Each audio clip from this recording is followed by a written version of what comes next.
ನಮಸ್ಕಾರ ಬುದ್ಧರೆ ನಮ್ಮದು ಅಹಿಂದ ಧ್ವನಿ ಚಾನಲಿಂದ ಬಂದಿದ್ದಾರೆ. ನಮ್ಮ ಅಹಿಂದ ಧ್ವನಿಯ ಉದ್ದೇಶ ಒಂದೇ ಸ್ವಾಮೀಜಿ. ನಮ್ಮ ಅಹಿಂದ ವರ್ಗದ ನಾಯಕರುಗಳು, ಸರ್ಕಾರಿ ಅಧಿಕಾರಿಗಳು, ಮಠಾಧೀಶರು, ಶಾಲಾ ಸಂಸ್ಥಾಪಕರು ತಳಮಟ್ಟದಿಂದ ಒಂದು ಬಡತನದಿಂದ ಬಂದು ಜೀರೋಯಿಂದ ಬಂದು ಏನೂ ಇಲ್ದಂಗೆ ಒಂದು ಸ್ಥಾಪನೆ ಮಾಡಿ ಒಂದು ಸಮಾಜದ ಮುಖ್ಯವಾಣಿ ಬಂದಿರತಕ್ಕಂಥ ಸಂದರ್ಶನ ಮಾಡಿ ಸಮಾಜಕ್ಕೆ ತಿಳಿಸಂತ ಬಂದಿದ್ದು ಸ್ವಾಮೀಜಿ. ನಿಮ್ಮ ಹೆಸರು ಏನಂತಾರೆ? ನನ್ನ ಹೆಸರು ಬಸವ ಮಾಚಿದೇವ ಸ್ವಾಮಿಗಳು ಅಂತೇಳಿ, ಮಡಿವಾಳ ಗುರುಪೀಠ, ಚಿತ್ರದುರ್ಗ ಅಂತ. ಸ್ವಾಮೀಜಿ, ನಿಮ್ಮ ತಂದೆಯವರಿಗೆ ನೀವು ಎಷ್ಟು ಜನ ಮಕ್ಕಳು ಬಿದ್ದಾರೆ? ನಮ್ಮ ಪೂರ್ವಾಶ್ರಮದ ವಿಷಯವನ್ನು ಹೇಳೋದಾದರೆ 3 ಜನ ಮಕ್ಕಳು ನಾವು. ನಾನೇ ಹಿರಿಯನು, ಇನ್ನೊಬ್ಳು ನನ್ನ ತಂಗಿ, ನನ್ನ ತಮ್ಮ. ಸ್ವಾಮೀಜಿ, ನಿಮ್ಮ ಮೂಲತಃ ಬರ್ತ್ ಪ್ಲೇಸ್ ಯಾವ ಸ್ವಾಮೀಜಿ? ಹುಟ್ಟಿದ ಸ್ಥಳ? ನಮ್ಮದು ಹುಟ್ಟಿದ ಊರು ಅಂತಂದರೆ, ಈಗ ಸಮಾಜ ಕೆಲಸ ಮಾಡ್ತಿರೋದ್ರಿಂದ ನನಗೆ ಎಲ್ಲವೂ ಕೂಡ ಹುಟ್ಟಿದ ಊರುಗಳೇ.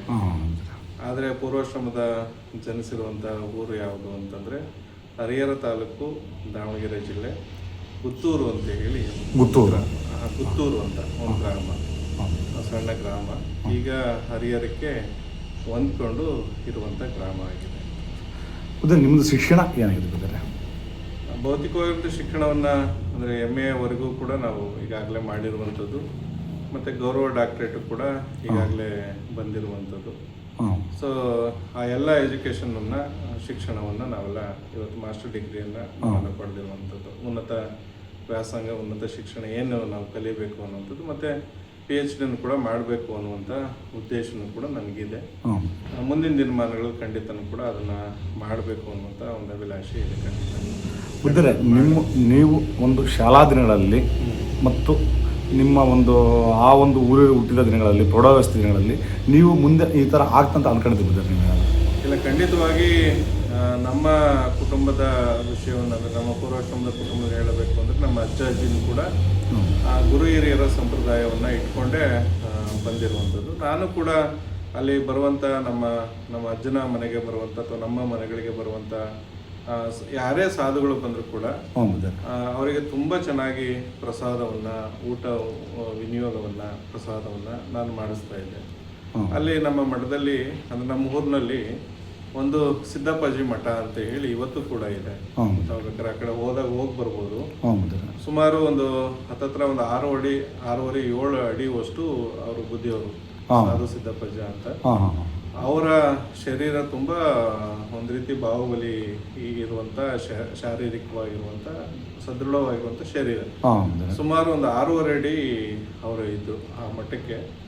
ಆಗಿನ ದಿನಮಾನಗಳಲ್ಲೂ ಕೂಡ ಆ ಮಠದ ಪೂಜ್ಯರಿಗೆ ನಮ್ಮ ಅಜ್ಜನವರೇ ಅದಕ್ಕೆ ಏನು ದಾನವಾಗಿ 5 ಎಕರೆ ಜಮೀನನ್ನ ಕೊಟ್ಟಿರುವಂತ ಉದಾಹರಣೆಗಳು ಕೂಡ ಇದಾವೆ. ಮತ್ತೆ ಆ ಕುಟುಂಬ ಹಾಗೇ ನಿರಂತರವಾಗಿ ನಡ್ಕೊಂಡ್ಬಂದಂತ ವ್ಯವಸ್ಥೆ, ಆ ಪರಂಪರೆನೇ ಇವತ್ತು ನಮ್ಗೆಲ್ಲ ನಿಜವಾಗ್ಲೂ ಕೂಡ ಪ್ರೇರಣೆ ಆಗಿದೆ. ಆ ಸಂಸ್ಕಾರ ಇವತ್ತು ನಮ್ಗಳಿಗೆಲ್ಲ ಇವತ್ತು ಬಂದಿರುವಂತದ್ದು ಅಂತ, ಬೆಳವಳಿಯಾಗಿ ಬಂದಿರುವಂಥದ್ದು. ಯಾವುದೇ ಪೂಜ್ಯರನ್ನ ನೋಡಿದಾಗ, ಸಾಧು ಸಂತರನ್ನು ನೋಡಿದಾಗ ಇವತ್ತು ನಮ್ಮ ಅಜ್ಜಾಜಿನೂ ಕೂಡ ಏನು ಗೌರವವಾಗಿ ಕಾಣ್ತಾ ಇದ್ರು, ಅದೇ ಆದರ್ಶದ ಮೇಲೆ ನಾವಿವತ್ತು ನಮ್ಮ ಬದುಕಿನುದ್ದಕ್ಕೂ ಕೂಡ ನಾವು ನಡ್ಕೊಂಡು ಹೋಗ್ತಾ ಇರುವಂಥದ್ದು ನಮ್ಮ ಧರ್ಮ ಅನ್ನುವಂಥದ್ದು. ಆ ನಿಟ್ಟಿನಲ್ಲಿ ಇವತ್ತು ಕೂಡ ಅಷ್ಟೇ ನಿಷ್ಠೆಯಿಂದ, ಪ್ರಾಮಾಣಿಕತೆಯಿಂದ, ಅಷ್ಟೇ ತುಂಬಾ ಶ್ರದ್ಧೆಯಿಂದ ಎಲ್ಲ ಯಾವುದೇ ಸಾಧು ಸಂತರು ಬರಲಿ, ಪೂಜ್ಯರು ಬರಲಿ, ಯಾವುದೇ ತಳವರ್ಗ ಅನ್ನಂಗಿಲ್ಲ, ಮೇಲ್ವರ್ಗ, ಅವರು ಕಾವಿ ಹಾಕಿದ ದಿನ ಯಾರು ಸಾಧು ಸಂತರು ಇರ್ತಾರೆ ಆ ಎಲ್ಲ ಸಾಧು ಸಂತರನ್ನ ಗೌರವ ಪುರಸ್ಕಾರಗಳೊಂದಿಗೆ, ಅವ್ರಿಗೆ ಎಲ್ಲ ರೀತಿಯ ಸತ್ಕಾರಗಳೊಂದಿಗೆ ಗೌರವಿಸೋದು ನನ್ನ ಧರ್ಮವಾಗಿದೆ. ನಿಮ್ಮದು ಒಂದು ಶಿಕ್ಷಣ ಎಲ್ಲಿ ಆರಂಭ ಆಯಿತು? ಒಂದು 1ನೇ ಕ್ಲಾಸ್ ಇಲ್ಲಿ ಓದಿದ್ರಿ, ಎಷ್ಟು ವಿದ್ಯಾಭ್ಯಾಸ? 1ನೇ ಕ್ಲಾಸಿನ ಶಿಕ್ಷಣ ಏನು ಅಂತಂದರೆ, ಅದು ಹಿರೇಕೆರೆ ತಾಲೂಕು ಹಳ್ಳೂರು ಅನ್ನುವಂಥ ಗ್ರಾಮದಲ್ಲಿ ಪ್ರಾರಂಭ ಆಯಿತು. ಹಳ್ಳೂರಿನಲ್ಲಿ ಏನಾಗಿದೆ ಅಂದರೆ, ನಮ್ಮ ಅಮ್ಮನ ತವರು ಮನೆ, ಅದು ಅಜ್ಜಿ ಮನೆ, ಅಜ್ಜನ ಮನೆ. ಸೊ ನಮ್ಮ ಅಮ್ಮನ ತವರು ಮನೆ ಆಗಿರೋದ್ರಿಂದ ನಾನು ಹುಟ್ಟಿ 6 ತಿಂಗಳಿಗೆ ಅವರು ನನ್ನನ್ನು ಕರ್ಕೊಂಡು ಹೋದ್ರು ಅಂತ ನಮ್ಮ ಅಜ್ಜಿ ಹೇಳ್ತಾ ಇದ್ರು. ಹುಟ್ಟಿದ 6 ತಿಂಗಳಿಗೆ ನಿನ್ನ ಕರ್ಕೊಂಡು ಬಂದಪ್ಪ ನಿಮ್ಮ ತಾಯಿ ತವ್ರ ಮನೆಗೆ. ಆಮೇಲೆ ಚೊಚ್ಚಲ ಹೆರಿಗೆ ಅಲ್ವಾ, ಅದಾಗಿ 6 ತಿಂಗಳಿಂದ ನಾನು ಅಲ್ಲೇ ಹುಟ್ಟಿ ಬೆಳೆದಿರುವಂಥದ್ದು. 9ನೇ ತರಗತಿವರೆಗೂ ಕೂಡ ಅಲ್ಲೇ ನಾನು ಸಂಪೂರ್ಣ ಶಿಕ್ಷಣವನ್ನು ಪಡೆದಿರುವಂಥದ್ದು.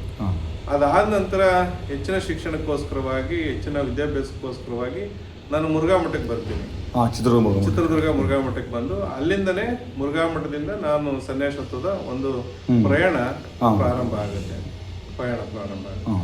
ಸೊ ಅಲ್ಲಿಂದನೇ ನಾನು ಎಲ್ಲ ರೀತಿಯ ಎಜುಕೇಶನ್ನು ಮತ್ತೆ ಎಲ್ಲ ಶಿಕ್ಷಣವನ್ನ ಪೂಜ್ಯ ಗುರುಗಳಾಗಿರುವಂತ ಶಿವಮೂರ್ತಿ ಮುರುಘಾ ಶರಣರೇ ನಮ್ಗೆಲ್ಲ ರೀತಿಯಾಗಿರುವಂತ ಶಿಕ್ಷಣವನ್ನು ದಯಪಾಲಿಸ್ತಾರೆ ಅನ್ನೋ. ಬುದ್ಧರೇ, SSLC ನೀವು ಮುರುಘಾ ಮಠದ ಶಿಕ್ಷಣ ಕಲ್ತಿರೋದ್ರಿಂದ ಅಲ್ಲಿ ಬಸವ ತತ್ವದ ಒಂದು ವಿಷಯವಾಗಿ ಒಂದು ಸಬ್ಜೆಕ್ಟಲ್ಲಿ ಒಂದು ಪರೀಕ್ಷೆ ಮಾಡ್ತಾರೆ ಸ್ವಾಮೀಜಿ ಪ್ರತಿ ವರ್ಷನೂ. ಅದನ್ನು ಒಂದು ವಿಷಯವಾಗಿ ನೀವು ಏನಾದ್ರು ವಿದ್ಯಾಭ್ಯಾಸ ಮಾಡಿದ್ರೆ ಈ ಎಲ್ಲ ವಚನ ಸಾಹಿತ್ಯನೇ ಬಹಳ ಮುಖ್ಯವಾಗಿ ಅಲ್ಲಿ ಆಕ್ಚುಲಿ 3 ವರ್ಷದ ಒಂದು ತರಗತಿಗಳಿದೆ. ಒಂದು ಸಾಧಕ, ಬೋಧಕ, ಸುಧಾರಕ. ಅದಾದ ನಂತರ ಪ್ರಚಾರಕ ಅಂತ ಹೇಳಿ, ಪ್ರಚಾರಕ ಮತ್ತು ಪ್ರಸಾರಕ ಅಂತ. ಅಂದ್ರೆ ನಾವೇನ್ ಕಲ್ತಿದೀವಿ ಅದನ್ನ ಪ್ರಸಾರಣ ಮಾಡೋದು, ಸಮಾಜಕ್ಕೆ ಮುಖ್ಯವಾಗಿ ಪ್ರತಿಯೊಂದು ಹಳ್ಳಿಗಳಿಗೆ ಹೋಗಿ ಯಾವುದೇ ಒಟ್ಟು ಇರ್ಲಿ, ಯಾವುದೇ ಸಮುದಾಯದ ಒಟ್ಟು ಇರಲಿ, ಈ ಶಿಕ್ಷಣದ ಒಂದು ಪ್ರವೃತ್ತಿ ಏನಿದೆ ಅಂತಂದ್ರೆ ಎಲ್ಲಾ ರೀತಿಯ ತರಬೇತಿಯನ್ನು ಕೊಡಬೇಕು ಅನ್ನೋ ಕಾರಣಕ್ಕೇನೆ ಏನು ಸಾಧಕ, ಬೋಧಕ, ಸುಧಾರಕ ಮತ್ತು ಪ್ರಚಾರಕ, ಪ್ರಸಾರಕ ಆ 3 ಅಂಶಗಳನ್ನ ಸಮಾಜಕ್ಕೆ ತತ್ವ ಸಾರಬೇಕು ಅನ್ನುವಂಥದ್ದು ನಮ್ಗೆ ಶಿಕ್ಷಣವನ್ನು ಕೊಟ್ಟಿರುವಂತದ್ದು ಕೇವಲ ವಚನ ಸಾಹಿತ್ಯ ಮಾತ್ರ ಅಲ್ಲ, ಅದ್ರ ಜೊತೆಗೆ ಎಲ್ಲಾ ಧರ್ಮದ ತೌಲನಿಕ ಅಧ್ಯಯನ ಅಂತ. ಬಸವ ಧರ್ಮಕ್ಕೂ ಜೈನ ಧರ್ಮಕ್ಕೆ ಏನ್ ಸಂಬಂಧ, ಬಸವ ಧರ್ಮಕ್ಕೂ ಹಿಂದೂ ಧರ್ಮಕ್ಕೆ ಏನ್ ಸಂಬಂಧ, ಬಸವ ಧರ್ಮಕ್ಕೂ ಮುಸಲ್ಮಾನ ಧರ್ಮಕ್ಕೂ ಏನ್ ಸಂಬಂಧ, ಬಸವ ಧರ್ಮಕ್ಕೂ ಮತ್ತು ಕ್ರೈಸ್ತ ಧರ್ಮಕ್ಕೆ ಏನ್ ಸಂಬಂಧ ಅನ್ನುವಂಥದ್ದನ್ನ ನಮಗೆ ಸಂಪೂರ್ಣವಾಗಿ ಎಲ್ಲ ಒಟ್ಟುಗಳಿಗೆ ತಿಳಿಸುವಂತ ಪ್ರಯತ್ನ ಮತ್ತೆ ಎಲ್ಲ ಕ್ಷೇತ್ರದಲ್ಲೂ ಕೂಡ ಬೆಳೆಯುವಂತ ಪ್ರಯತ್ನವನ್ನ ಪರಮ ಪೂಜ್ಯರು ಮಾಡಿಸಿದ್ರು ಅನ್ನುವಂಥದ್ದು ನೀವು ವಿದ್ಯಾಭ್ಯಾಸ ಸಂದರ್ಭದಲ್ಲಿ, ನಮ್ಮ ಗುರುಕುಲದ ಸಂದರ್ಭದಲ್ಲಿ. ನೀವು ಮುರುಘಾ ಮಠದಲ್ಲಿ ಎಲ್ಲಿ ತನಕ ಶಿಕ್ಷಣವನ್ನು ಮಾಡ್ತೀವಿ ಸ್ವಾಮೀಜಿ? ಎಷ್ಟು ಅಂದ್ರೆ ಸೆಕೆಂಡ್ PUC ಮುಗಿಸ್ತೀರಾ ಅಥವಾ BA ಮುಗಿಸ್ತೀರಾ ಅಲ್ಲಿ ಮಠದಲ್ಲಿ? ಇಲ್ಲ, ಅಲ್ಲಿ ಕಂಪ್ಲೀಟ್ ಡಿಗ್ರಿವರೆಗೆ ಡಿಗ್ರಿವರೆಗೂ ಅಂದ್ರೆ BA ಮಾಡ್ಕೊಂಡೆ. ಅಲ್ಲೇ ಮಠದ ಶಿಕ್ಷಣ ಸಂಸ್ಥೆ ಒಳಗಡೆನೆ ಡಿಗ್ರಿ ಮಾಡ್ಕೊಂಡ್ವಿ, PUC ಅಲ್ಲೇ ಮಾಡ್ಕೊಂಡ್ವಿ. ಆಮೇಲೆ ಡಿಗ್ರಿ ಆಯ್ತು. ಅಂದ್ರೆ ವಾಸನ ಅಲ್ಲೇ ಮಾಡ್ತೀರಿ, ಮಠದಲ್ಲೇ ಮಾಡ್ತೀರಾ? ಹಾಸ್ಟೆಲ್ ಅಲ್ಲೇ ಎಲ್ಲ? ವಾಸನೂ ಎಲ್ಲ ಅಲ್ಲೇ ಸುಮಾರು 10 ವರ್ಷಗಳ ಕಾಲ ವಾಸ ಅಲ್ಲೇ ಮಾಡಿ. ಅದಾದ ನಂತರ ಪೂಜ್ಯರು ಇಲ್ಲಿಗೆ ಜಾಗ ಕೊಟ್ಟ ಮೇಲೆ ಇಲ್ಲಿ ನಾನು ಗುಡಿಸ್ಲಾಕೊಂಡು ಈ ಪಯಣ ಪ್ರಾರಂಭ ಆಗಿರೋದು. ಅಲ್ಲ ಬುದ್ಧರೇ, ಈಗ ನಿಮ್ಮ ಮಡಿವಾಳ ಸ್ವಾಮೀಜಿಯ ಒಂದು ಇಡೀ ಕರ್ನಾಟಕ ರಾಜ್ಯದಲ್ಲಿ ಒಂದು ಮಡಿವಾಳ ಸ್ವಾಮೀಜಿಗಳಾಗಿದ್ದಾರೆ. ಈಗ ಆ ಪಟ್ಟಾಭಿಷೇಕ ನಿಮ್ಗೆ ಯಾವಾಗ ಸ್ವಾಮೀಜಿ? ಒಂದು ಸಮುದಾಯದ ಒಬ್ಬ ಸ್ವಾಮೀಜಿ ಅಂತ ಯಾವ ಮಾಡಿ ಸ್ವಾಮೀಜಿ ನಿಮಗೆ? ಇಲ್ಲ, ನನಗೆ ಮುಂಚಿತವಾಗಿ ದಾವಣಗೆರೆಯವರೆಲ್ಲ ನಮ್ಮ ಸಮುದಾಯದ ಎಲ್ಲ ಮುಖಂಡರು ನಮ್ಮ ಸಂಪರ್ಕದಲ್ಲಿ ನಾನು ಸ್ವಾಮಿಗಳಾಗಿರುವಂತದ್ದು ಏನು ಅಂತಂದ್ರೆ ನಾವು ಬಹಳಷ್ಟು ಗುರು ಪರಂಪರೆಯಲ್ಲಿ ನಡ್ಕೊಂಡ್ ಬಂದಿರೋದ್ರಿಂದ ಆಗಿನ ಸಂದರ್ಭದಲ್ಲಿ ಇತಿಹಾಸ, ನಿಮ್ಮ ಕುಟುಂಬದ ಇತಿಹಾಸ ಪರಂಪರೆ ಇರೋದ್ರಿಂದ ಆಗಿನ ಸಂದರ್ಭದ ನಮಗೆ ತಿಪ್ಪೇರುದ್ರ ಸ್ವಾಮಿಗಳು ನನಗೆ ಅಂದ್ರೆ ನಮ್ಮ ಕುಟುಂಬಕ್ಕೆ ಎಲ್ಲ ರೀತಿಯ ಗುರುಗಳಾಗಿರ್ತಾರೆ. ನಾಯಕನಹಟ್ಟಿ ತಿಪ್ಪೇರುದ್ರ ಸ್ವಾಮಿ ಅವರ ಜಾತ್ರೆ ಆಗ್ಲಿ, ಅವರ ಎಲ್ಲ ಕಾರ್ಯಗಳಲ್ಲಿ ನಾವು ಬಂದು ಹೋಗುವಂತ ಒಂದು ಪ್ರಕ್ರಿಯೆ. ಪ್ರತಿ ವರ್ಷನೂ ಕೂಡ ಜಾತ್ರೆ ಯಾವುದೇ ಕಾರಣಕ್ಕೂ ಮಿಸ್ ಆಗ್ತಿಲ್ಲ. ಮಿಸ್ ಆಗಿ ನಮ್ಮಲ್ಲಿ ಏನು ಅಂತಂದ್ರೆ ದೇವ್ರನ್ನ ವಾಪಸ್ ಕಳಿಸೋದು ಅಂತ. ವಾಪಸ್ ಕಳಿಸುವಂತ ಸಂದರ್ಭದಲ್ಲಿ ನಮ್ಮ ಮನೆಗಳಲ್ಲಿ ಒಬ್ಬ ಸಾಧು ಸಂತರು ಬೇಕೇ ಬೇಕು, ಐನರು ಬೇಕು. ಸೊ ಆ ಕಾರಣಕ್ಕೆ ಅವತ್ತಿನ ದಿವಸ ಏನಾಗ್ತೀನಿ ಅಂದ್ರೆ ನಾನು ರಜದ ದಿನಗಳಲ್ಲಿ ಆ ಊರಿಗೆ ಬಂದಿರ್ತೀನಿ, ನಮ್ಮ ಊರಿಗೆ ಬಂದಿರ್ತೀನಿ. ಬಂದಾಗ ಅವತ್ತು ಯಾವ ಸ್ವಾಮಿಗಳು ಸಿಗ್ಲಿಲ್ಲ, ನಿಮ್ಮ ಮನೆ ಕಾರ್ಯ ಮಾಡ್ಲಿಕ್ಕೆ, ಮನೆ ಕಾರ್ಯವನ್ನು ಮಾಡ್ಲಿಕ್ಕೆ. ಆಗಿನ ಸಂದರ್ಭದಲ್ಲಿ ಏನ್ ಮಾಡ್ತಾರೆ, ಆಲಪ್ಪನ ಹಿರಿಯ ಮಗಳು ಅಂದ್ರೆ ಗಂಗಕ್ಕ ಅಂತ ನಮ್ಗೆ ಅತ್ತೆ ಆಗಬೇಕು. ಆವತ್ತೆ ಏನು ಅಂತ ಹೇಳ್ತು ಅಂದ್ರೆ, ಇಲ್ಲ ಈ ಹಿರೇ ಮಗನೇ ಇದ್ದಾನೆ, ಹಿರೇ ಮಗನೇ ಅಲ್ಲಿ ಕೂಡಿಸ್ಬಿಡ್ರಿ, ಆ ಪೂಜಾ ಕಾರ್ಯಕ್ಕೆ ಕೂಡಿಸ್ಬಿಡ್ರಿ, ಆಗಿನ ಸಂದರ್ಭದಲ್ಲಿ ನಾನು ಕೂತಂತ ಸಂದರ್ಭದಲ್ಲಿ ಸೇಮ್ ಸ್ವಾಮಿಗಳಿಗೆ ಕೂಡ್ತಾರೆ, ವಿಭೂತಿ ಎಲ್ಲ ಧರಿಸ್ಕೊಂಡು. ಆ ಪರಿಕಲ್ಪನೆ ನನಗೆ ಇರ್ಲಿಲ್ಲ, ಆದ್ರೂ ಕೂಡ ಸ್ವಾಮಿಗಳ ರೀತಿಯಲ್ಲ ನನ್ ಕೂಡ್ಸಿದ್ರು. ಆ ಪರಿಕಲ್ಪನೆಯನ್ನ ವಿಭೂತಿ ಧಾರಣೆ ಮಾಡಿಸಿ, ಹಣೆಗೆ ವಿಭೂತಿ ಧಾರಣೆ ಮಾಡಿಸಿ, ಪಾದಕ್ಕೆ ಪಾದ ಪೂಜೆ ಮಾಡ್ಕೊಳ್ಳುವಂತ ಒಂದು ಸಂಸ್ಕೃತಿ ನಮ್ಮ ಕುಟುಂಬಗಳಲ್ಲಿ. ಆ ಪಾದ ಪೂಜೆನ ನಂದೇ ಪಾದ ಪೂಜೆ ಮಾಡಿದ್ವಿ. ಅವಾಗಿನ ನಾನು ಸ್ವಾಮಿಗಳು ಕೂಡ ಆಗಿರ್ಲಿಲ್ಲ, ಹಿರೇ ಮಗ ಆಗಿರೋದ್ರಿಂದ ಸ್ವಾಮಿಗಳಿಗೆ ಹೇಗ್ ನಡ್ಕೋಬೇಕು ಅನ್ನೋ ರೀತಿಯಲ್ಲೇ ನನಗೆ ನಡ್ಕೊಂಡ್ಬಿಟ್ಟು ಆಗಿನ ಸಂದರ್ಭಕ್ಕೆ, ಆಗಿನ ಸನ್ನಿವೇಶಕ್ಕೆ ಎಲ್ಲ ದಾವಣಗೆರೆ ಮುಖಂಡರು ಅಲ್ಲಿಗೆ ಬರ್ತಾರೆ, ನಮ್ಮ ಮನೆಗೆ ಆ ಕಾರ್ಯಕ್ಕೆ ಬರ್ತಾರೆ. ಅವಾಗ ಇಲ್ಲ ಎಲ್ಲೆಲ್ಲೋ ನಾವು ಹುಡುಕಿದ್ವಿ, ಸುಮಾರು 2-3 ವರ್ಷದಿಂದ ಹುಡುಕ್ತಾ ಇದ್ರು, ಸಿಕ್ಕಿರ್ಲಿಲ್ಲ ಒಟ್ಟುಗಳು. ಎಲ್ಲೆಲ್ಲೋ ಹುಡುಕ್ತಾ ಇದ್ವಿ.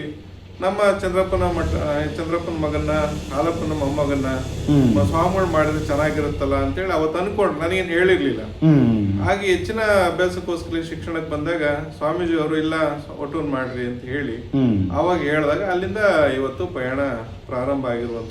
ಬುದ್ಧರೇ, ಕರ್ನಾಟಕ ರಾಜ್ಯದಲ್ಲಿ ಈ ಇಡೀ ಕರ್ನಾಟಕ ಮಡಿವಾಳ ಸಮುದಾಯಕ್ಕೆ ಇದೊಂದೇ ಮಠ ಬಂದಿರೋದು? ಹೌದು, ಇದೊಂದೇ ಮಠ ಆಗಿದೆ.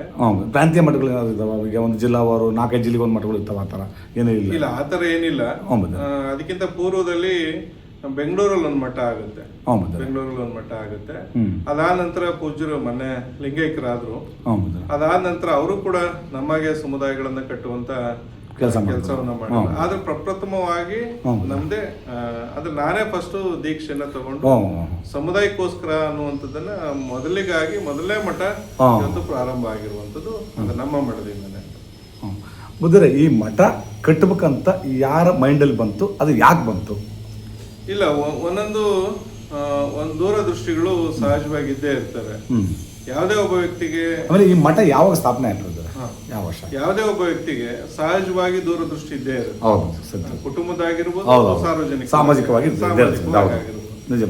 ಆದ್ರೆ ಈ ದೂರದೃಷ್ಟಿಯಲ್ಲಿ ಗುರುಗಳು ಹೆಚ್ಚಿನ ರೀತಿಯಲ್ಲಿ ಇವತ್ತು ನಮಗೆ ಅವರು ಮಾರ್ಗದರ್ಶನವನ್ನ ಮಾಡಿರುವಂಥದ್ದು. ಅವರ ದೂರದೃಷ್ಟಿ ಹೇಗಿತ್ತು ಅಂತಂದ್ರೆ ಎಲ್ಲ ಸಮುದಾಯಗಳು ಕೂಡ ನಮ್ಮ ಮಠಗಳ ರೀತಿಯಲ್ಲೇ ಆಗಬೇಕು ಅಂತ ಸಾಕಷ್ಟು ವೇದಿಕೆಗಳಲ್ಲಿ ಹೇಳಿದ್ದಾರೆ.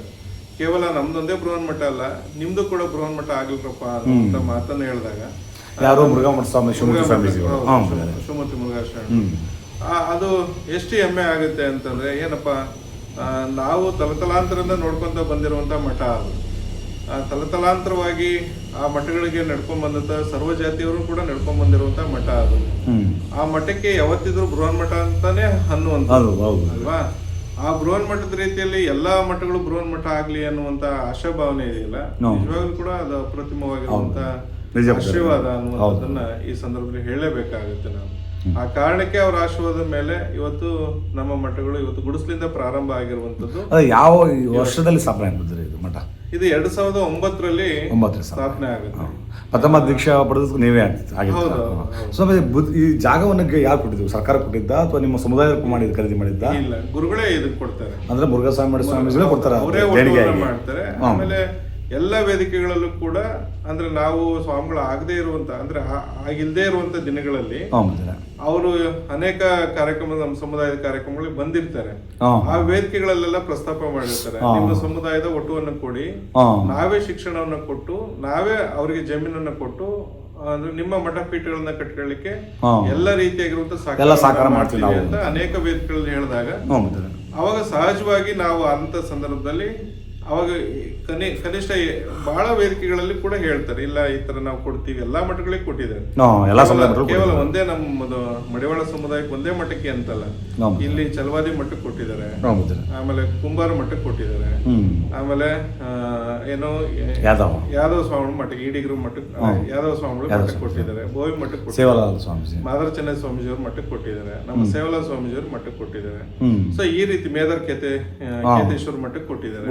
ಅವ್ರಿಗೆ ಮೊದಲು ಕೊಟ್ಟಿದ್ದು ಮೇದಾರಕೇತೆ ಗುರುಪೀಠಕ್ಕೆ ಮೊದಲು ಕೇತೇಶ್ವರ ಸ್ವಾಮಿ. ಹಾಗೆ ಪರಂಪರೆ ಬೆಳ್ಕೊಂಡ್ ಬಂದಿದ್ದು ಎಲ್ಲಾ ಮಠ ಪೀಠಗಳಿಗೆ, ಎಲ್ಲಾ ಜಾತಿ ಪೀಠಗಳಿಗೆ ಇವತ್ತು ಮಠದ ಜಾಗವನ್ನ ಕೊಡುವಂತ ಕೆಲಸವನ್ನ ಖಂಡಿತವಾಗಿ ಮಾಡಿರುವಂತದ್ದು ಅಂತ. ಬುದ್ಧರೇ, ಈಗ ಅಲ್ಲಿ ಬಂದು ನೋಡ್ತಾ ಇದ್ವಿ ಕಟ್ಟಡ ಕಟ್ತಿದ್ದಾರೆ, ಅದ್ರ ಉದ್ದೇಶ ಏನು ಬುದ್ಧರೇ? ಎಷ್ಟು ಜಾಗ ಮತ್ತು ಎಷ್ಟು ಪ್ಲೇಸ್ ಇದೆ ಸುಮ್ಮನೆ ಕಟ್ಟಡಕ್ಕೆ? ಬಹಳ ಮುಖ್ಯವಾಗಿ ನಾವೆಲ್ಲ ಇಡೀ ರಾಜ್ಯ ಈಗಾಗಲೇ ಪ್ರವಾಸ ಮಾಡಿದೀನಿ. ಇಡೀ ರಾಜ್ಯ ಪ್ರವಾಸ ಮಾಡಿದ್ರು ಇಲ್ಲಿವರೆಗೂ ಕೂಡ ಬರೀ 10 ಸಮುದಾಯಗಳು ಎಲ್ಲ ಸುಸಜ್ಜಿತವಾಗಿರುವಂತಹ 10 ಬಿಲ್ಡಿಂಗ್ ಇಲ್ಲ, 10 ಚೌಟ್ರಿಗಳಾಗ್ಲಿ ಸಮುದಾಯ ಭವನಗಳು ಎಲ್ಲೂ ಕೂಡ ಇಲ್ಲ ಇಡೀ ರಾಜ್ಯದಲ್ಲಿ ನಾನು ಹೇಳ್ತೀನಿ. ಸೊ ನನಗೆ ಅವಾಗ ಅನ್ಸಿದ್ದು ಏನು ಅಂತಂದ್ರೆ, ಇಲ್ಲ ನಮ್ಮ ಸಮುದಾಯಗಳಲ್ಲಿ ಆರ್ಥಿಕವಾಗಿಯೂ ಬಹಳ ಬಡವರು ಇದ್ದಾರೆ, ಶೈಕ್ಷಣಿಕವಾಗಿ ಸಾಮಾಜಿಕವಾಗಿ ಎಲ್ಲ ಶೋಷಿತ ವರ್ಗ ಇರೋದ್ರಿಂದ ಇನ್ನು ಅವರಿಗೆ ನಾವು ಯಾವುದೇ ರೀತಿ ಕೇಳಲಿಕ್ಕೆ ಅವರ ಸಹಕಾರವನ್ನು ಕೇಳಲಿಕ್ಕೆ ನಮ್ಗೆ ಆ ಶಕ್ತಿ ಬರೋದಿಲ್ಲ. ಅವರು ಶಕ್ತಿವಂತರೂ ಅಲ್ಲ. ಸೊ ಹಂಗಾಗಿ ಇದನ್ನೆಲ್ಲ ಮನಗೊಂಡು ಯಾರೇ ಒಬ್ಬ ಬಡವ ಬಂದು ಯಾವುದೇ ಸಮುದಾಯ ಆಯ್ತಾ, ನಾನು ಮಾಡಿರೋ ಒಂದು ಮಠದ ಉದ್ದೇಶ ಇಷ್ಟೇ, ಯಾವುದೇ ಸಮುದಾಯದ ಬುದ್ಧಿ ನನಗೇನು ಕೊಡ್ಲಿಕ್ಕೆ ಶಕ್ತಿ ಇಲ್ಲ, ಅವ್ರು ಬಂದು ಆರಾಮಾಗಿ ನನ್ನ ಮಕ್ಕಳು ಮದುವೆ ಮಾಡ್ಕೊಂಡು ಹೋಗ್ತೀನಿ, ನಾಮಕರಣ ಮಾಡ್ಕೊಂಡು ಅನ್ನುವಂಥವ್ರಿಗೆ ಇದನ್ನ ಸಂಪೂರ್ಣವಾಗಿ ಈ ಜಾಗ ಅಥವಾ ಯಾವುದೇ ಸಮುದಾಯ ಭವನ ಇದು ವಿನಿಯೋಗ ಆಗಬೇಕು ಅನ್ನುವಂಥ ಕಾರಣಕ್ಕೇನೆ ಈ ಕಟ್ಟಡವನ್ನು ಉದ್ದೇಶ ಇದೆ. ಇದ್ರ ಜೊತೆಲಿ ನನ್ನ ಮಾದಾಸೆ ಏನು ಅಂತಂದ್ರೆ ನಂದು 2 ಉದ್ದೇಶಗಳು. ನಾನು ಸ್ವಾಮಿಗಳಾಗಿ ಇರ್ಲಿಕ್ಕೆ ಅಥವಾ ಮುಂದುವರ್ಸ್ಕೊಂಡು ಹೋಗ್ಲಿಕ್ಕೆ ನನ್ನ ಮುಂದಿನ ಗುರಿ ಏನು ಅಂತಂದ್ರೆ 2 ಉದ್ದೇಶಗಳು. ನಾನು ನನ್ನ ಜೀವಿತ ಅವಧಿಯಲ್ಲಿ ಒಂದು 5,000 ಜನ ಮಕ್ಕಳಿಗೆ ಇಲ್ಲಿ ಊಟ ಮತ್ತು ವಸತಿಯನ್ನ ಕಲ್ಪಿಸ್ಬೇಕು ಅನ್ನುವಂಥದ್ದು ನನ್ನ ಮಹಾದಾಸೆ. ಅದು ಎಲ್ಲರ ಭಕ್ತರ ಸಹಕಾರದ ಮೇಲೆ, ಸಹಾಯದ ಮೇಲೆ ಅದನ್ನು ಮಾಡಬೇಕು ಅನ್ನುವಂಥದ್ದು. ಇನ್ನೊಂದು, ಯಾರೇ ಮನೆಯಲ್ಲಿ ಬೇಜಾರಾಗಿ ಇಲ್ಲಪ್ಪ ನಾನು ಮನೆ ಬಿಟ್ಟು ಹೋಗ್ಬೇಕು ಅನ್ನುವಂಥ ಪರಿಸ್ಥಿತಿ ಬಂದ್ರೆ, ಮನೆಗೆ ನನಗೆ ಇರಕ್ ಆಗೋದಿಲ್ಲ ಅನ್ನುವಂಥ ಪರಿಸ್ಥಿತಿ ಬಂದಾಗ ಯಾವ್ದು ನೆನ್ಪು ಮಾಡ್ಕೋಬೇಕು? ನಮ್ಮ ಮಠವನ್ನ ನೆನ್ಪು ಮಾಡ್ಕೋಬೇಕು. ಅಂತವ್ರಿಗೆ ನಾನು ಆಶ್ರಯ ಕೊಡಬೇಕು ಅನ್ನುವಂಥದ್ದು. ಅವ್ರ ಉದ್ದೇಶಪೂರ್ವಕ ಬರ್ಲಿ ಅನ್ನುವಂಥದ್ದಲ್ಲ. ಮನೆ ಪರಿಸ್ಥಿತಿ ಸಮಸ್ಯೆ ಆದಾಗ ನೋಡಪ್ಪ ಇಲ್ಲಿ ಹೋಗಿ ನಮ್ಮ ಮಠ ಇರೋಣ, ವಾರನೋ 10 ದಿವಸನೋ 15 ದಿವಸ ಮಠದಲ್ಲಿ ಇರ್ಲಿಕ್ಕೆ ಅವಕಾಶ ಇದೆ ಅನ್ನುವಂಥ ಉದ್ದೇಶವನ್ನು ಇಟ್ಕೊಂಡು ಒಂದು ರುದ್ರಾಶ್ರಮ, ಇನ್ನೊಂದು ಮಕ್ಕಳ ಆಶ್ರಮ ಅಂದ್ರೆ ವಿದ್ಯಾರ್ಥಿ ನಿಲಯ, ಇದನ್ನ ನಾನು ಮಾಡಬೇಕು ಅನ್ನುವಂಥದ್ದು ನನ್ನ ಸಂಪೂರ್ಣ ಒಂದು ಮುಂದಿನ ಗುರಿ. ಸೊ ಹಂಗಾಗಿ ಎಲ್ಲ ಭಕ್ತರ ಸಹಾಯದ ಮೇಲೆ, ಸಹಕಾರದ ಮೇಲೆ ಇವೆಲ್ಲವೂ ಕೂಡ ಮಾಡ್ಕೊಂಡು ಹೊರಟಿವಿ. ಇವತ್ತು ನಮ್ದು ಪ್ರಾರಂಭಿಕ ಆಗಿರೋದ್ರಿಂದ, ಹಂತವಾಗಿ ನಾವು ಇವತ್ತು ಬೆಳೀತಾ ಇರೋದ್ರಿಂದ ಎಲ್ಲವೂ ಮಾಡಕ್ ಆಗದೆ ಇರಬಹುದು ಅನ್ನಂಗಿದ್ರು ಕೂಡ ಮುಂದಿನ ದಿನಮಾನಗಳಲ್ಲಿ ಮಾಡೇ ಮಾಡ್ತೀವಿ ಅನ್ನುವಂತ ವಿಶ್ವಾಸ ಖಂಡಿತವಾಗಿ ನನಗಿದೆ. ಬುದ್ಧರೇ, ನೀವು ಶ್ರಾವಣ ಮಾಸದಲ್ಲಿ ಇದು ಮಾಡ್ತೀರಿ ಸ್ವಾಮೀಜಿ, ಭಿಕ್ಷಾಟನೆ ಅಂತ ಮಾಡ್ತೀರಿ, ನಮ್ಮ ಸಮುದಾಯಗೆಲ್ಲ ಹೋಗಿ ಸ್ವಾಮೀಜಿ. ಹೋಗೋದ್ರಿಂದ ನಿಮಗೆಲ್ಲ ಗೊತ್ತಿರ್ತದೆ ಜನಸಂಖ್ಯೆ ಎಷ್ಟೈತೆ ಏನಿಲ್ಲ ಅಂತೇಳಿ. ನಿರ್ದಿಷ್ಟವಾದ ಜನಸಂಖ್ಯೆ ನಿಮ್ಮ ಮಡಿವಾಳ ಸಮಾಜ ಕರ್ನಾಟಕ ರಾಜ್ಯದಲ್ಲಿ ಎಷ್ಟಿದೆ ಸ್ವಾಮೀಜಿ? ಇಲ್ಲ, ಖಂಡಿತವಾಗಿ ನಾನು ಈಗ 27 ವರ್ಷದ ಅನುಭವದಲ್ಲಿ ನಾನು ಸಮುದಾಯವನ್ನು ಕಟ್ತಿರುವಂತ, ಸಮುದಾಯ ಜೊತೆಗೆ ಒಡನಾಟದ ಇರುವಂತ ಸಂದರ್ಭದಲ್ಲಿ ಕನಿಷ್ಠ ಅಂತಂದ್ರು ಒಂದು 12 ಲಕ್ಷ ಮೇಲೆ ನಮ್ಮ ಜನಸಂಖ್ಯೆ ಇಡೀ ರಾಜ್ಯದಲ್ಲಿ. ಯಾಕಂದ್ರೆ ಒಂದೊಂದು ಕ್ಷೇತ್ರಕ್ಕೆ 5,000 ಹಿಡ್ಕೊಂಡ್ರು, 5,000 ಹಿಡ್ಕೊಂಡ್ರು, 224 ಕ್ಷೇತ್ರ ಇಂಟು 5,000 ಹಾಕೊಳ್ಳಿ. ನಾನು 50,000 ಹೇಳೋದಿಲ್ಲ, 50 ಲಕ್ಷನೂ ಹೇಳೋದಿಲ್ಲ. ಆಯ್ತಾ? ಈಗ ಕೆಲವು ಅವರೇಜ್ ಇದಾವೆ. ಈಗ ಒಂದೊಂದ್ ಕಡೆ 7,000 ಇದಾವೆ, 8,000 ಇದಾವೆ. ಈಗ ಸೊರಬಾನುಕ್ತ ಕ್ಷೇತ್ರದಲ್ಲಿ ಒಂದು 25,000-30,000 ಇದಾವೆ.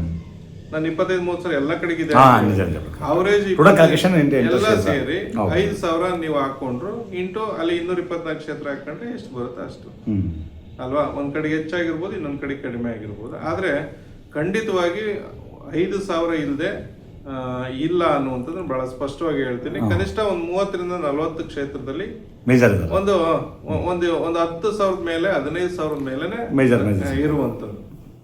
ಬುದ್ಧರೇ, ನಿಮ್ಮ ಮಡಿವಾಳ ಸಮುದಾಯದ ವೃತ್ತಿ ಆಧಾರಿತ ಕಸುಬು ಅಂದ್ರೆ ಯಾವುದು ಬುದ್ಧರೇ?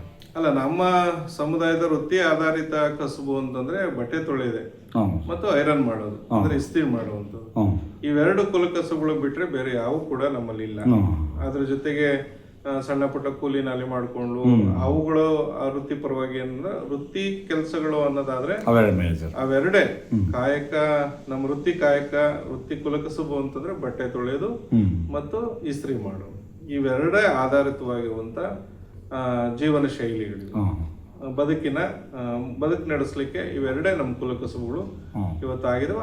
ಅದ್ರ ಮೂಲಕನೇ ಇವತ್ತು ಇಡೀ ರಾಜ್ಯ ಇವತ್ತು ಜೀವನ ಸಾಗಿಸ್ತಾ ಇರುವಂತದ್ದು. ಬುದ್ಧರೇ, ಈಗ ಬೇರೆ ಒಂದು ಕುಲಕಸುಬುಗಳು ಬದಲಾವಣೆ ಆಗಿದ್ದಾವೆ. ಬದಲಾವಣೆ ಅಂದರೆ ಉದಾಹರಣೆ ಕಮರ್ಷಿಯಲ್ ಆಗಿ ಮೈಂಡ್ ಯೋಚನೆ ಮಾಡ್ತಾ ಇದ್ದಾರೆ. ಬಟ್ ನಿಮ್ಮ ಕುಲಕಸುಬು ಹೆಂಗಂತಂದರೆ ಬೇರೆ ಕಂಪ್ನಿಗಳಿಗೆಲ್ಲರೂ ವಾಷಿಂಗ್ ಮಿಷಿನಲ್ಲಿ ಬಟ್ಟೆ ಓದಿಸಿ ಮಾಡಿ ಕೊಡ್ತಕ್ಕಂಥದ್ದು, ಅದು ಆ ಸಮುದಾಯಕ್ಕೆ ಸಂಬಂಧ ಇಲ್ತಂಥವು, ಅದರ ಟೆಕ್ನಾಲಜಿ ಯೂಸ್ ಮಾಡಿಬಿಟ್ಟು ಮಾಡ್ತಾರೆ ಸ್ವಾಮೀಜಿ. ಆ ಥರ ನಿಮ್ಮ ಸಮುದಾಯದ ಏನಾದರೂ ಒಂದು ಬದಲಾವಣೆ ಆಗಿದೆ ಸ್ವಾಮೀಜಿ ಏನಾದರೂ? ಅದು ಶೇಕಡ ಒಂದು 20% ಅಷ್ಟೇ ಪೂಜೆ. ಯಾಕೆ ಅಂತಂದರೆ ಈಗ ಅಲ್ಲಿ ಯಾವುದೇ ನೀವು ಕಮರ್ಷಿಯಲ್ ಪರ್ಪಸ್ ಬಂದಾಗ ಕಮರ್ಷಿಯಲ್ಗೆ ನೀವು ಹೋಗ್ಬೇಕಾಗುತ್ತೆ, ಸಂಪೂರ್ಣ ಕಮರ್ಷಿಯಲ್ಗೆ ಹೋಗ್ಬೇಕಾಗುತ್ತೆ. ಆಯ್ತು, ಒಬ್ಬ ಮಡಿವಾಳ ಊರಲ್ಲಿದ್ದವನು ಕಮರ್ಷಿಯಲ್ ಪರ್ಪಸ್ ಒಂದು ಮೀಟರ್ ಹಾಕಿಸ್ಕೊಳ್ರಿ ಅಂದ್ರೆ ನಮಗೆ ಮನೆ ಇರೋದಿಲ್ಲ, ಮೇಜರ್ ಮನೆ ಇರೋದಿಲ್ಲ. ಆಮೇಲೆ ಅಂಗಡಿಗಳು ಏನಾಗಿರ್ತವೆ, ಅಂಗಡಿಗಳು ಯಾವು ಕೂಡ ಕಮರ್ಷಿಯಲ್ ಪರ್ಪಸ್ ಇರಂಗಿಲ್ಲ.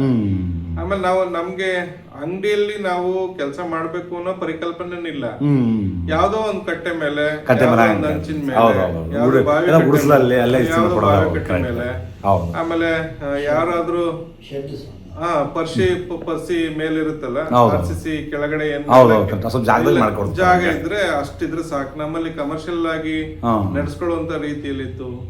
ಆಮೇಲೆ ಹಳೆಯ ಶೆಡ್ಗಳು, ಹೌದು ಹಳೆ ಬುಕ್ರಿ ಹಳೆ ಶೆಡ್ಗಳು, ಹೌದು ಅವೇನಂದ್ರೆ ಮರದ ಶೆಡ್ಗಳು. ಹೌದು ಮರ ಶೆಡ್ ಸ್ವಾಮೀಜಿ. ಅವಾಗ ಅದ್ರಲ್ಲಿ ಗಾಳಿ ಸಮೇತ ಇರ್ತಾ ಇರ್ಲಿಲ್ಲ. ಹ್ಮ್ ಇದ್ರ ಶಾಖಕ್ಕೆ ಅವ್ರು ಹೆಂಗೆ ಬೆಂದೋಗ್ಬಿಡೋರು ಅಂತಂದ್ರೆ ಅಷ್ಟು ಇದ್ರ ಪೆಟ್ಟಿಗೆ ಈಟಿಗೆ ಅಷ್ಟು ಬೆಂದೋಗ್ಬಿಡೋರು. ಹೌದು ಹಂಗಾಗಿ ಮೂಲಭೂತ ಸೌಕರ್ಯಗಳಿಗೆ ನಮ್ಗೆ ದೊಡ್ಡ ಸಮಸ್ಯೆ ಆಗಿರೋದು. ಯಾಕಂದ್ರೆ ಈ ಕಡೆ ಇಲ್ಲ ಮನೆಯೊಳಗೆ ಮಾಡ್ಕೊಡೋರು ಮಧ್ಯೆ ಮನೆಯೊಳಗೆ ಮಾಡ್ಕೊಡ್ತಾರೆ, ಮನೆಯೊಳಗೆ ಮಾಡೋರು. ಕರೆಕ್ಟ್. ಯಾವುದೇ ಕಮರ್ಷಿಯಲ್ ಪರ್ಪಸ್ ಈಗಲೂ ಗ್ರಾಮೀಣ ಪ್ರದೇಶಗಳಲ್ಲಿ ಮನೆಯೊಳಗೆ ಮಾಡ್ಕೊಡ್ತಾರೆ. 100% ಇವತ್ತು ಮನೆಗಳು. ಹೌದೌದು ನಿಜ. ಆಯ್ತಾ, ಮನೆ ಮುಂದೆ ಸ್ವಲ್ಪ ಜಾಗ ಆ ಮುಂದೆನೆ ಹೌದೌದು ಇವತ್ತು ಕಾಯಕ ಹೆಂಚಿದ್ರೆ ಹೆಂಚಿನ ಹತ್ರ ಹೆಂಚಿನ ಟೇಬಲ್ ಹಾಕಿ ಮಾಡ್ಕೊಡ್ತಾರೆ. ಈಗ ಶೀಟ್ ಬಂದವೆ, ಶೀಟ್ ಅವಾಗೆಲ್ಲ ಸೋಗೆಗರಿ ಹಾಕೊಂಡೆ ಹಾಕೊಂಡು ಮಾಡಿಸಿರುವಂತದ್ದು ಕೂಡ ಇವತ್ತಿದೆ. ಆಮೇಲೆ ಸುಸಜ್ಜಿತವಾಗಿರುವಂತ ಬಾತ್ರೂಮ್ಗಳಾಗ್ಲಿ, ಶೌಚಾಲಯ ಬಚ್ಚಲುಗಳಾಗ್ಲಿ ಇವ್ಯಾವು ಕೂಡ ಇರ್ಲಿಲ್ಲ. ಎಲ್ಲ ನೆರಕೆಯ ಬಚ್ಚಲುಗಳೇ, ಗರಿಯ ಬಚ್ಚಲುಗಳೇ. ನಾವು ಕೂಡ ಸ್ನಾನ ಮಾಡಿರೋದು ಗರಿಯ ಬಚ್ಚಲುಗಳಲ್ಲೇ. ಅವು ಯಾವ ವ್ಯವಸ್ಥೆನೂ ಇರ್ಲಿಲ್ಲ. ಹಂಗಾಗಿ ಆರ್ಥಿಕವಾಗಿ ತುಂಬಾ ಹಿನ್ನಡೆ ಆಗಿರೋದ್ರಿಂದ ಯಾವುದೇ ರೀತಿಯಾಗಿರುವಂತ ಕಮರ್ಷಿಯಲ್ ಯೋಜನೆಗಳನ್ನ ಅಥವಾ ಕಮರ್ಷಿಯಲ್ ಬರುವಂತ ಏನು ಸ್ಕೀಮ್ಗಳನ್ನ, ಯೋಜನೆಗಳನ್ನ ನಾವ್ ಯಾವತ್ತೂ ಬಳಸ್ಕೊಳಕ್ ಆಗ್ಲಿಲ್ಲ. ಅದನ್ನೆಲ್ಲ ಬಳಸ್ಕೊಂಡವ್ರು ಯಾರು ಅಂತಂದ್ರೆ ಸ್ಥಿತಿವಂತರು, ಆರ್ಥಿಕವಾಗಿರುವಂತ ಸ್ಥಿತಿವಂತರು. ಅವ್ರೇನ್ ಮಾಡಿದ್ರು, ಇವರು ವೃತ್ತಿ ಮಾಡ್ಲಿಕ್ಕೆ ಬರುತ್ತೆ, ನೀಟಾಗಿ ಮಾಡಕ್ ಬರ್ತದೆ, ಅದಂತೂ ನೀಟಾಗಿ ಮಾಡಕ್ ಬರುತ್ತೆ, ವೃತ್ತಿ ನೀಟಾಗಿ ಮಾಡ್ತಾರೆ. ಇವ್ರನ್ನೇ ಕೂಲಿ ಇಟ್ಬಿಟ್ಟು ಅವರು ಬಂಡವಾಳ ಮಾಡ್ತಾರೆ.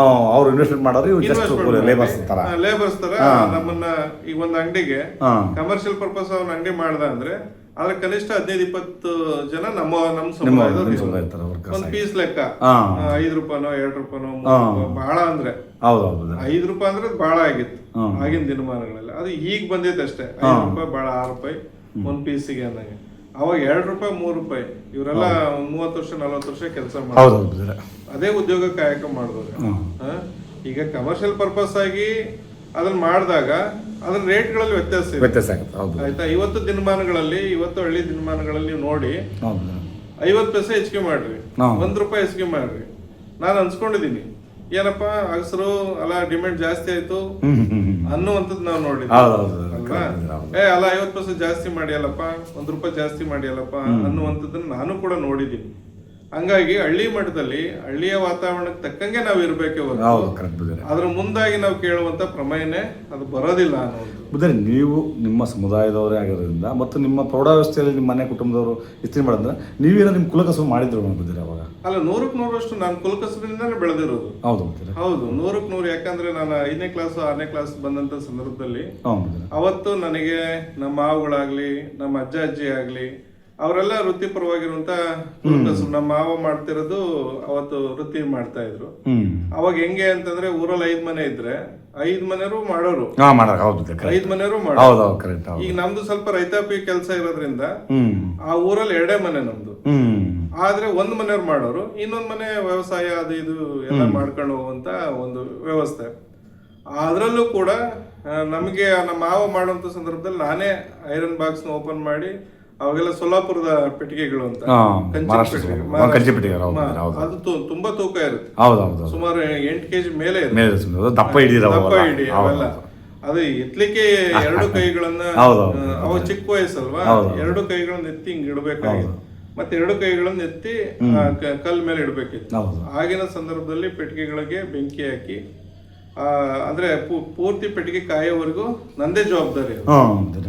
ಅದಾದ ನಂತರ ನಮ್ಮ ಮಾವ ಐರನ್ ಮಾಡಿ ಆಮೇಲೆ ಪೆಟ್ಟಿಗೆ ಆರಿಸ್ಬೇಕಾದ್ರೆ ನಂದೇ ಜವಾಬ್ದಾರಿ. ಅದ್ ನೀಟಾಗಿ ತೆಗೆದು ಸುಡಿಲ್ನಂಗೆ, ಮತ್ತೆ ಆ ಪೆಟ್ಟಿಗೆ ಅದ್ರೊಳಗೆ ಬೆಂಕಿ ಇದ್ರೆ ಪೆಟ್ಟಿಗೆ ಹಾಳಾಗೋಗ್ಬಿಡುತ್ತಲ್ಲ ಅಲ್ವಾ. ಮತ್ತೆ ಎಲ್ಲ ಬಟ್ಟೆಗಳು ಬೂದಿ ಎಲ್ಲ ತೆಗೆದು, ಕೆಂಡ ಎಲ್ಲ ತೆಗೆದು ಅದನ್ನ ಮತ್ತೆ ಆರಿಸಿ ಹೋಗುವಂತ ಒಂದು ಪ್ರತಿನಿತ್ಯಲ್ಲೂ ಕೂಡ ನಾನು 100%. ಆಮೇಲೆ 5ನೇ ಕ್ಲಾಸ್ 6ನೇ ಕ್ಲಾಸಿಂದ ಪ್ರಾರಂಭ ಆಗಿ ವೃತ್ತಿ ಜೀವನ ಅನ್ನಂಗೆ ಪ್ರಾರಂಭ ಆಗಿ ಅವೆಲ್ಲ ಕಲ್ತ್ಕಂತ ನಾನು 9ನೇ ತರಗತಿ 8ನೇ ತರಗತಿ ರಜೆ ಮುಗಿಸ್ಕೊಂಬಂತ ತಕ್ಷಣ ನಮ್ಮ ತಂದೆಯವರು ಕೂಡ ಅದೇ ಮಾಡ್ತಾ ಇದ್ರು, ಐರನ್ ಮಾಡ್ತಾ ಇದ್ರು ನಮ್ಮ ಊರಲ್ಲಿ. ತಂದೆಯವ್ರು ಮಾಡಾಕ ಸಂದರ್ಭದಲ್ಲಿ ಅವರು ಕೂಡ ಅಷ್ಟೇ ಸೇಮ್, ನಾನೇ 7ವರೆಗೆ ಹೋಗಿ ಬಾಗಿಲು ತೆಗೆದು 6-6ವರೆಗೆ ಹೋಗಿ ಬಾಗಿಲು ತೆಗೆದ್ಬಿಟ್ಟು ಪೆಟ್ಟಿಗೆಗೆ ಇಡ್ಲಿ ಹಾಕ್ಬಿಟ್ಟು ಗಾಳಿ ಹೊಡ್ಕೊಂಡು ಕುತ್ಕೋಬೇಕಿತ್ತು. ಅದಾದ ನಂತರ ಅಪ್ಪಾಜಿ ಬರೋರು, ಅವರು ಒಂದು ಸುಮಾರು ಒಂದು 30-40 ಜೊತೆ ಐರನ್ ಮಾಡೋರು. ಮಾಡಿದ್ಮೇಲೆ ಒಂದಿಷ್ಟು ಊಟಕ್ಕೆ ಟಿಫನ್ಗೆ ಅಂತ ಹೋದಾಗ ನಾನು ಒಂದು ತಾಸು ಅವ್ರು ಬರೋವರೆಗೂ ನೀವು ವರ್ಕ್ ಮಾಡಿ ನಾನು ವರ್ಕ್ ಮಾಡ್ಬೇಕಿತ್ತು. ಹಿಂಗೆ ಹಾಕೊಂತ ಬಂದಿರುವಂತ ಜೀವನ ಇದು. ಇವತ್ತು ಕೂಡ ನಾನು ತುಂಬಾ ಚೆನ್ನಾಗಿ ಐರನ್ ಮಾಡ್ತೀನಿ. ನನಗೆ ಖುಷಿ ಇದೆ, ಅದು ಹೆಮ್ಮೆ ಇದೆ. ನಿಮ್ಮ ಕುಲಕಸಬು ಒಂದು, ಆಮೇಲೆ ನನಗೆ ನಾನು ಇಷ್ಟಪಟ್ಟು ಮಾಡುವಂತ ಕೆಲಸ ಅಂತ.